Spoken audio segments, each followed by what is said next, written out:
Bonjour, je suis ravie de vous retrouver pour un nouveau partage.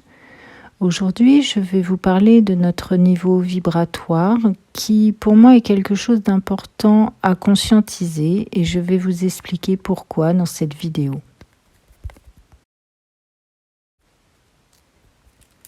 On sait que tout est énergie, la physique quantique démontre bien cela.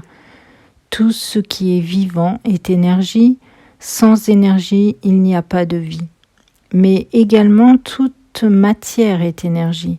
C'est de l'énergie densifiée en objets, par exemple, et tout ce qui est subtil, comme nos pensées, nos comportements et attitudes, mais aussi nos intentions et nos créations sont énergie. Donc, puisque tout est énergie, tout a un taux vibratoire, chacun selon son être ou son état d'être. On sait également que toute création est influencée par l'énergie, puisque c'est l'énergie qui crée concrètement dans la matière nos situations de vie par exemple, mais également tout ce qui est matière. Il est même démontré en physique quantique que notre observation est également créatrice car une particule observée par l'humain ne réagit pas de la même manière que si elle n'est pas observée. Partant de ces faits, on comprend mieux pourquoi il est important de conscientiser notre niveau vibratoire personnel. Ceci dans l'instant présent, car c'est lui qui détermine le résultat, l'aboutissement de nos créations de vie, mais aussi nos interactions avec l'extérieur et nos matérialisations personnelles. C'est comme si notre niveau vibratoire était une demande à la vie de ce que l'on souhaite recevoir et vivre.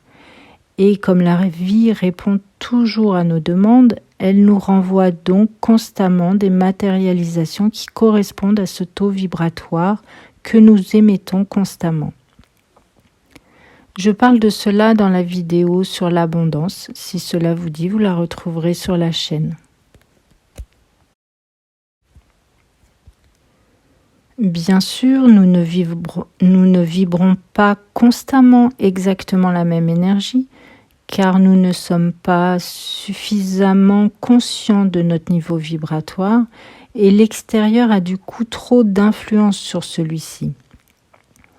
La musique que nous écoutons, par exemple, mais les films que nous regardons peuvent influencer également. Et cela influencera sur tout ce que nous vivons.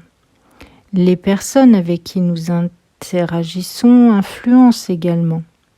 Si nous étions moins dans nos automatismes et plus dans notre conscience, nous pourrions alors plus facilement maîtriser notre niveau vibratoire personnel. Et même si notre niveau vibratoire varie, c'est ce que nous vibrons le plus souvent, la majeure partie du temps, qui sera utilisé par la vie pour nous répondre. D'où l'importance de reprendre cette conscience de notre taux vibratoire. Mais comment conscientiser notre niveau vibratoire personnel ?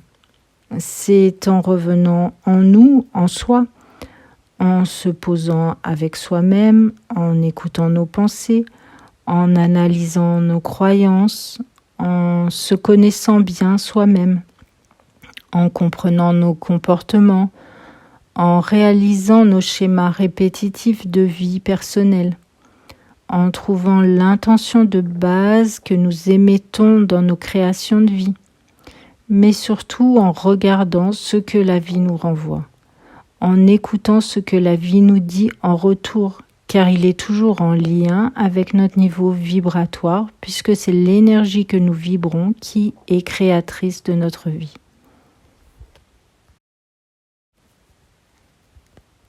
Ne pensez pas que la vie est dure ou compliquée ou qu'elle nous punit ou que nous n'avons jamais de chance, car la chance se crée en nous. C'est à nous de la provoquer, et cela par notre niveau vibratoire. Revenez plutôt en vous pour comprendre, car tout démarre en soi. Tout commence par soi, donc par sa vibration personnelle. Mais ne vous sentez pas coupable, soyez plutôt responsable de ce que vous émettez. Je tiens également à préciser qu'il n'y a pas un niveau vibratoire qui serait mieux qu'un autre. Il est juste important de savoir l'harmoniser avec ce que l'on souhaite être et vivre. Personne n'a une énergie meilleure que la vôtre, mais vous n'avez pas une énergie meilleure que les autres. Toutes les énergies sont utiles, sont unifiées et créatrices. L'énergie c'est tout. Et c'est à nous de nous aligner avec l'énergie de nos désirs, de nos souhaits de vie.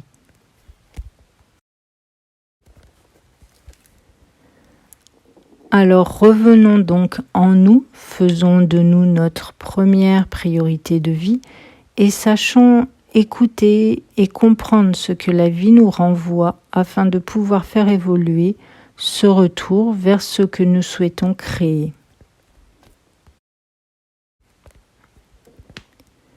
Merci à vous pour votre écoute, vos partages et toutes vos interactions qui permettent à cette chaîne d'évoluer et de grandir.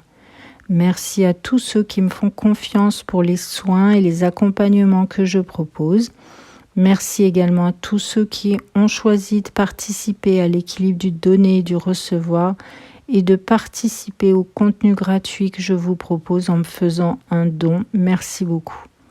Merci à vous tous. Continuez à faire de vous-même votre première priorité de vie et surtout, prenez soin de vous.